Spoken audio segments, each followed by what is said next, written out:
Antes de comenzar, quiero aclarar que Christopher Nolan es uno de los sostenes del cine de ciencia ficción en Hollywood. Lo reconocemos, le agradecemos infinitamente que alguien sustente casi la mayoría de su filmografía en un género al que la mayoría concibe como un puñado de naves y robots. No soy fan de este personaje en particular y los que me conocen lo saben bien, pero tampoco buscamos ser unos criticones, al contrario. Queremos ser reflexivos y críticos con uno de los directores de cine con mayor aceptación en la actualidad. Yo particularmente no tendría ningún problema con él de no haber encontrado una serie de reacciones en particular. Cuando vi Interestelar tenía aproximadamente 17 años. La primera vez que llegué a esa película quedé contentísimo. Lo que le sigue, me gustó muchísimo la metáfora del amor como una dimensión, aunque sí sentí que era demasiado compleja, innecesariamente compleja. Pero tampoco tuve ningún problema con dejar pasar eso. La realidad es que el score de Hans Zimmer me absorbió tanto que ignoré detalles del guión, y ese es uno de los temas importantes de hoy, pero lo abordaremos más adelante. El punto es que por ese entonces solía buscar críticas en Film Affinity para leer lo que yo ya sabía. La cuestión es que entre todas esas opiniones encontré que algunas personas compararon a Kubrick con Nolan e Interestelar con 2001 Odisea en el espacio. Yo había visto 2001 antes y sabía que eran dos cintas distintas, radicalmente diferentes. El hecho de que las dos transcurrieran en el espacio no las hacía similares, de hecho Interestelar tiene más afinidad con Dark que con 2001. La cuestión es que fui repasando ambas cintas hasta darme cuenta de que Nolan es como Mr. Satan de Dragon Ball Z. Es el mejor de los humanos, pero cuando lo pones a competir con los dioses y androides, pierde todo su encanto. Es un mortal más. Y sí, el mayor error de Christopher Nolan es dejar que su hermano haga los guiones con él. El libreto de Memento es uno de los mayores logros de Nolan en su carrera y en su vida. Por si viviste debajo de una piedra durante los últimos 20 años, lo que logró fue contar una historia de fin a principio, sin tener que capitular su historia, sin la necesidad de fragmentar el relato, sino legítimamente contar con fluidez la historia a la inversa. Encontró el balance entre un resultado inminente y la capacidad de esconder lo obvio entre los pliegues del personaje principal. Es decir, no contó la historia al revés solo porque se le hizo chingón, sino porque la forma estaba relacionada con el fondo. La amnesia es un cambio en la perspectiva de las personas, borra las nociones del tiempo en la mente del paciente, y eso fue lo que trasladó al guión, la imposibilidad de reconocer el tiempo en el que suceden los hechos. Hay algo que este joven no haga bien. Si nos ponemos pedantes, que ya ven que casi no se nos da, podemos decir que fue una ejecución elegantísima. Y el guión lo hizo Christopher solito. Jonathan hizo el cuento original, pero la adaptación corrió a cargo de Christopher Nolan. Posteriormente dejó que su hermanito metiera mano en los guiones y pues ya sabes lo que pasó. Cometiste un grave error. No es casualidad que los guiones más flojos de la filmografía de Nolan sean los escritos por Jonathan, aunque Inception también peca de ser un guión facilón y lo hizo Christopher. Mi problema con Jonathan es que la resolución de los conflictos siempre ocurre de la manera más simple y fácil, siempre se explica por medio de un personaje. Incluso la estructura del guión muchas veces abusa del planteamiento del problema. Eso es culpa de las situaciones excesivamente rebuscadas, y ojo, las historias aquí no son el problema, sino que no quiere dejar lugar a dudas de lo que está hablando, y a veces ni él lo entiende, no deja lugar a la interpretación ni a la reflexión. Tampoco se rompe mucho la cabeza estructurando el guión de una forma donde el tema tenga sentido, como lo hizo en Memento, o como lo hizo Denis Villeneuve en Arrival. En este último ejemplo, en La Llegada, Villeneuve primero muestra las escenas de Louis con su hija para que el espectador crea que eso está en el pasado, y en el presente, nuestro personaje principal está lidiando con la muerte de su hija. El tema de esa película, que por si no lo has visto es spoiler, es que aprender un lenguaje nuevo puede cambiar tu perspectiva del tiempo, y eso es justamente lo que hace el guión. Cambia la perspectiva temporal de los hechos cuando la trama ya está avanzada. Cuando la ves una segunda vez, cambia toda la perspectiva del tiempo. Eso es jugar con la estructura del guión, y aunque Nolan demostró que sabe y puede hacerlo, se va con las respuestas evidentes. Punto y aparte, Denis Villeneuve es todo lo que crees que es Nolan. Si nos ponemos a comparar, Nolan es como Spielberg y Villeneuve es como Ridley Scott. El punto aquí es que no es todo culpa de Nolan. Con Dunkirk entendí que el problema es de los guiones hechos en conjunto, entre otras cosas, porque esa cinta bélica fue un buen ejercicio de montaje y precisión técnica. El guión no está precisamente tratado con pinzas, sino que se hizo de un recurso elegantísimo, el sonido del tic-tac agobiante. ¡Qué habilidad, señor! Jugó con las 3 historias separadas y usó un recurso auditivo para no perderse en la trama. Encamina al espectador pero no le da todo digerido, tarda en cuajar y está bien porque el tema de la cinta tiene que ver con las perspectivas. Aquí funciona todo en conjunto, juega con la relatividad del tiempo, porque la guerra es un fenómeno de pequeños hechos. Suceden muchas cosas y en la mayoría de las películas bélicas solo se muestra un arco narrativo. 1917 de Sam Mendes es un claro ejemplo de esto. Los protagonistas son solo una parte del conflicto que se desarrolla fuera de ellos. Incluso en esa película, un tema es todo aquello con lo que se van a encontrar después. Pero en el caso de Dunkirk, Nolan cuenta 3 perspectivas distintas que se desarrollan en tiempos distintos, y el final de la película reafirma el tema. Mientras que los soldados están sumergidos en la deshonra, el pueblo los vitorea. Son perspectivas y el tiempo es perspectiva. Todo eso lo estructuró él solito, y a pesar de que suena compleja, es la película más sencilla de su repertorio. Pero cuidado, porque sencillo no es igual a simple. Cuidado, cuidado, cuidado con la víborita, cuidado con la víborita, cuidado con la víborita, cuidado que te va a picar. ¡Ay, ay, ay! El cine de Nolan tiene capas, como las cebollas, y el ejemplo perfecto de esto está en Inception, porque traslada ese concepto a la trama. La cuestión es que quiere hacer muchas cosas. Inception y The Dark Knight dejan claro que sus películas tienen muchos elementos que a veces se esconden entre sí. En la cocina como en el cine, menos es más.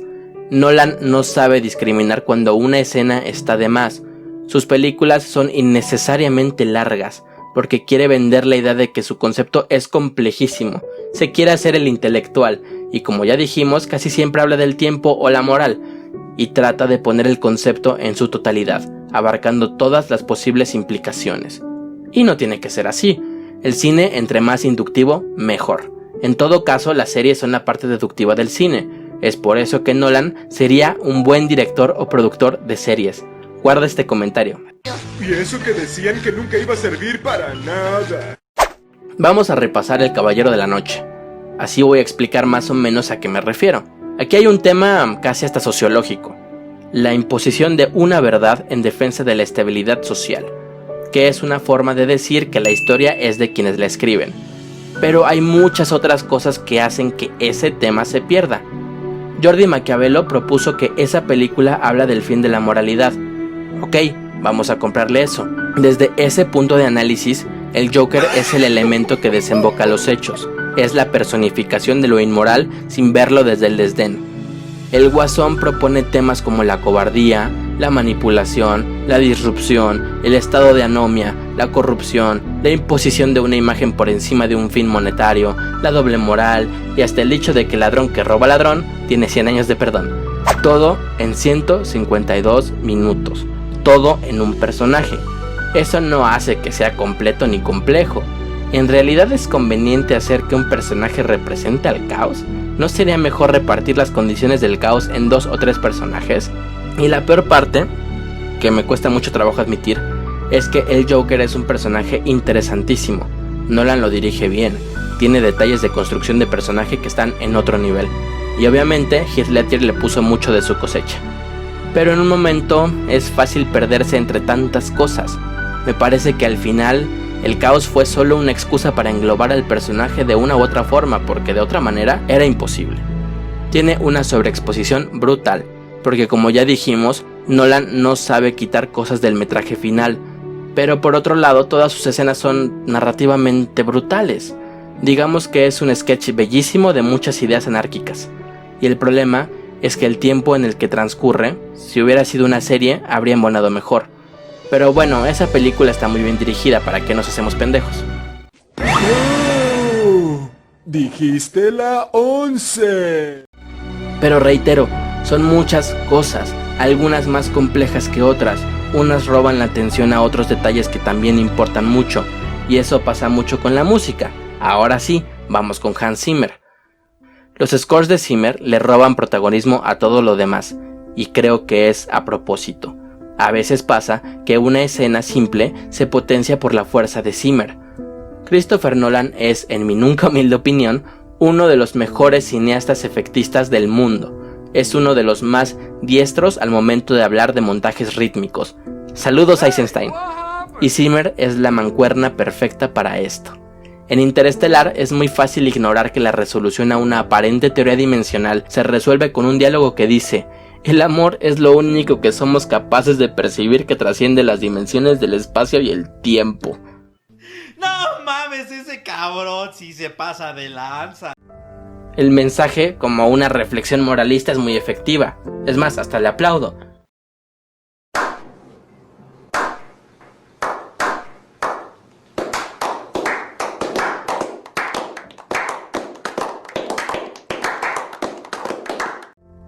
Es imposible no llorar porque Zimmer está ahí de fondo pellizcándote el corazón. Pero lo que sucede en realidad no tiene sentido, ni siquiera con la ficción que está planteando. Ficción no es inventar. En Interestelar hay reglas aparentemente marcadas y la resolución no tiene que ver con lo planteado. Es una resolución cursi e inventada para una trama aparentemente compleja. Vamos a pensar en Kubrick en toda su odisea espacial. Habla de evolución, de cómo avanza el ser humano en medida que aprende a usar la naturaleza y luego a enfrentarse a lo que transformó. Hay un estudio de Friedrich Nietzsche, es que lo digo muy mal, y también habla del superhombre. En esa película establece una conclusión real, una idea sustentada. Y está bien hablar del amor a través de la ciencia ficción, nadie dice que no, pero Nolan rompió sus propias reglas de la forma más elegante que pudo. Deberías llamarte Bob Elegante. Despertó las emociones del público, obvio lo hizo y como maestro, pero prescindió del argumento y el guión mismo. Es decir, hablando de cine, las de Nolan son películas muy artificiales, sin la música no sirven, y obviamente sin toda su esencia creativa en los efectos prácticos y en el departamento visual, también en el departamento sonoro. En ese sentido, sus películas son obras maestras. Pero es que si nos ponemos muy puristas y empezamos a hablar de los genios, porque es entre ellos en donde se le coloca, la música es un escaparate. Bien lo pensaba Tarkovsky, una cinta debe funcionar con o sin música, es decir, score y soundtrack.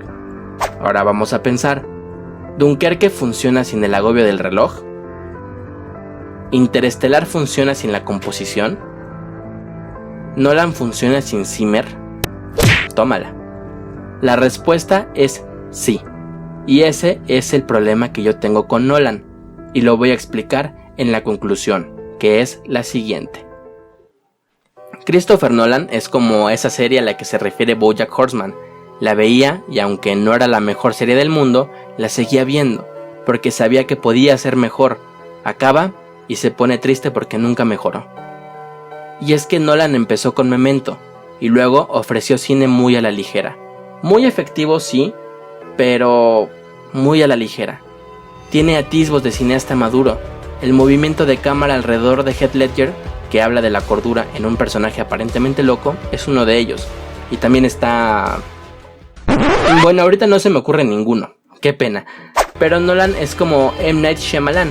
Si pudiera rematar sus ideas, estarían en otro peldaño. Pero no dejo de pensar en Inception. Los sueños ni siquiera parecen sueños, son solo otro escenario. Si te pones a pensar en Paprika de Satoshi Kon, te das cuenta de que el concepto de Inception pudo ser mucho mejor. Eso es Nolan, un director que podría ser mucho mejor. No concluye sus tramas, se enreda tanto que ni siquiera encuentra la forma de cerrar. Propone términos súper complejos y aparentemente especializados, pero ni él sabe de qué está hablando, y sus conclusiones tiran cualquier posible teoría. Hasta Dark tuvo un final más coherente con lo establecido en primer lugar.